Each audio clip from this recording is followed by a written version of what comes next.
तुम्ही पाहत आहात MCN न्यूज मराठी। श्री संत सखाराम महाराज संस्थान सखारामपूर द्वारा संचालित योगीराज नगर जळगाव जामोद येथील श्री संत गजानन महाराज मंदिरात आध्यात्मिक कार्यक्रमाने व महाप्रसाद वितरणाने श्रींचा प्रगट दिन 8 फेब्रुवारी रोजी मोठ्या उत्साहात साजरा करण्यात आला।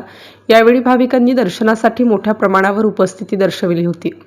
श्री संत गजानन महाराजांच्या 148व्या प्रगट दिनानिमित्त जळगाव जामोद येथील श्रींच्या मंदिरात रविवारी सकाळी 7 वाजतापासून रात्री 11 पर्यंत भाविकांच्या दर्शनासाठी रांगा लागल्या होत्या।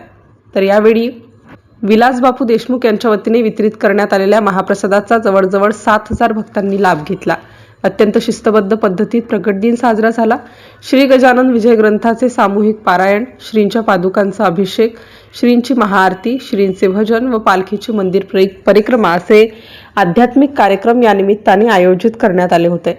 या प्रगट दिन महोत्सवासाठी श्री संत सखाराम महाराज संस्थानचे अध्यक्ष हरिभक्त परायण तुकाराम महाराज यांच्या मार्गदर्शनात व्यवस्थापक श्रीकृष्ण पाटील, PS निर्मळ, तायडे गुरुजी, सारंगधर भिसे, विठ्ठलराव पारसकर, एकनाथ पाटील, बळीराम धुळे, राऊत, महेश पारसकर, राजू महल्ले यांनी विशेष परिश्रम घेतले।